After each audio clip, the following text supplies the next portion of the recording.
Justin, like it or not, people need to know what's going on in Washington with AI. So let's start with this site right here, which is AI.gov. hmm Talk a little bit about it. I'm going to bring up some of the pages on it that are here. So if you go to the action plan, this is really what's driving this. This was announced in July, but late July this year. And it's really three factors that are driving this. One is to accelerate innovation. This is anything from taking the guardrails off of the AI, the Biden era AI policy. And despite the critics who say, that could be disastrous, this is what the current administration is moving forward. And what's pushing that is, to quickly build AI infrastructure. You're starting to see sovereign AIs, and what that means is you're starting to see various governments around the world really get into either funding or building their own AIs. France has Mistral.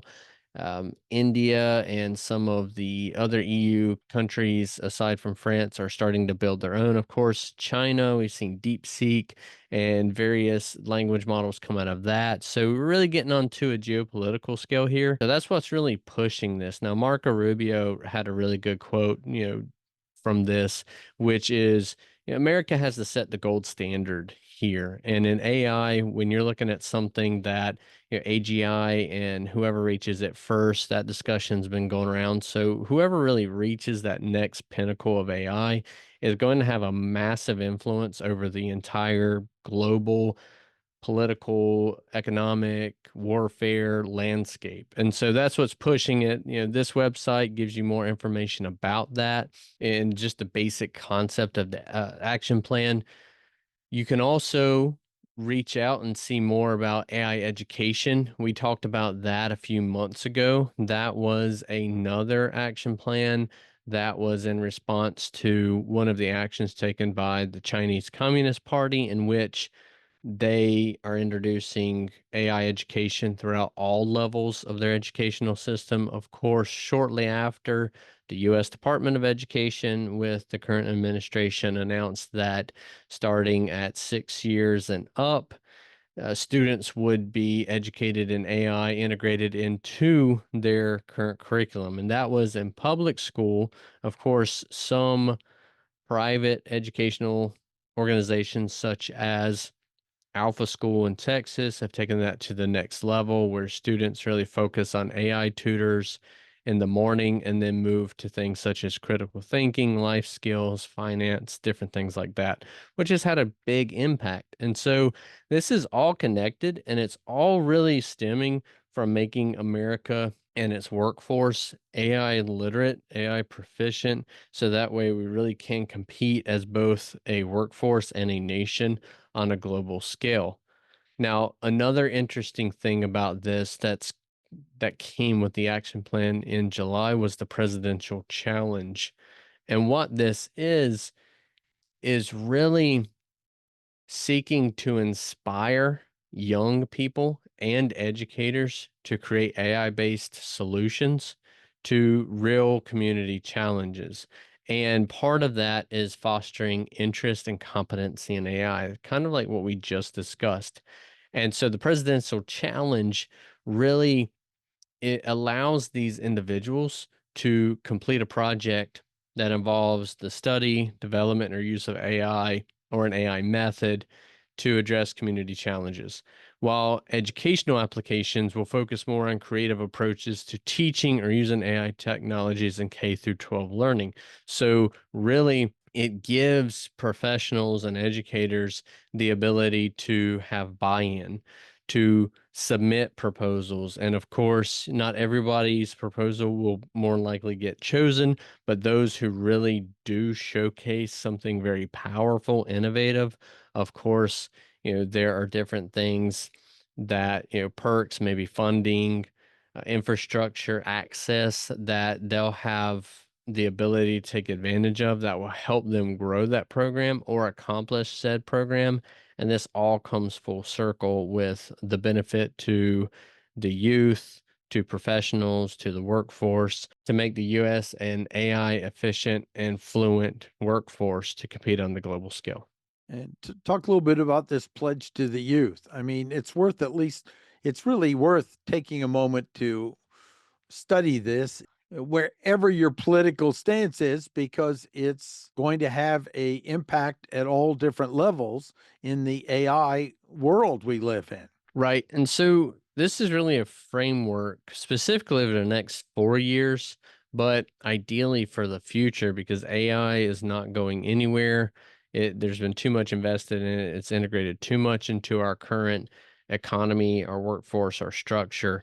But it's a pledge to make resources for youth and teachers available through funding, grants, educational materials, access.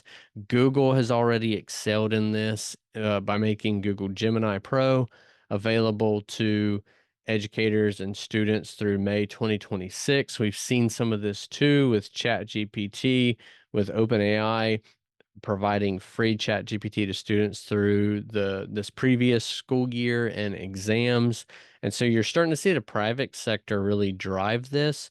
And what's really great about that is the administration is following that lead and Uh-huh. trying to work with the different organizations providers to expand that to a larger group. And Yeah. again, a lot of this goes back to essentially K through 12, starting in kindergarten, teaching AI literacy. So Yeah. that way, by the time our students reach graduation, even prior to college, the ideal situation is to have them already AI fluent and able to apply those skills in the workforce.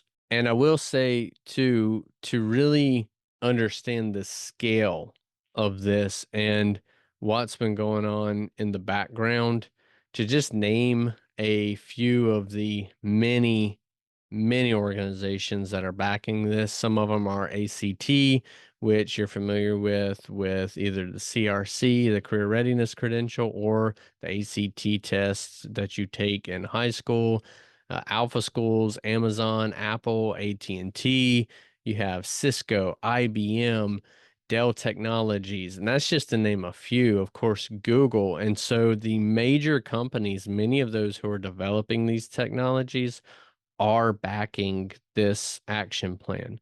And so you see not just government or government subsidized agencies, but the bulk of who actually is building AI infrastructure, who is designing it. And so this is a very serious plan when you really look into it. And it really shows a drive to bring the United States up to where we need to be to compete and excel from there. And so this is not something that's really just this current administration throwing out there as clout or as a bluff toward our competition on the world scale or even our geopolitical enemies, adversaries. This is something that's in partnership with a bulk of, you could say, Silicon Valley and beyond to really drive this into every function of our daily operations. And this is why you and I are so big on the premise or the belief that you start with something as simple as a recipe for dinner, and then you grow day by day on it until you're really taking these tools and pushing them until they break in your workflows to find out where they can integrate in, where they can't, and really build that partnership between human intelligence and artificial intelligence and find the sweet spot in how it can benefit you in your career, in your freelance work, in your small business, and then move on and do the same with the next tool. And eventually you're going to become so competent with these tools in the subject that you're an expert in, that you're going to 10 times your ability, your efficiency, your productivity. And that's really, I feel where we really do agree with this action plan is that you can do great things. You just have to start and you do have to practice daily. But so I'm really excited to see that because that's what we teach in every workshop, class, event that we speak at. And so it's really nice to see the industry is moving in the same direction. Absolutely. We'll put the links below and some other resources for this. Whatever your political stance is, this is our government. This is a movement. It's going to have a ripple effect. through everything in technology in all areas. So it's important to at least understand what is the plan. And there are a lot of players with a lot of money behind this moving very fast because of global competition as well. I'll also put links for our training and resources below. Check them out. And we're excited to train more people and get them up to speed. This is Martin Brossman. And Dr. Justin Rose. Have a great day, and remember to click subscribe and the bell to see more.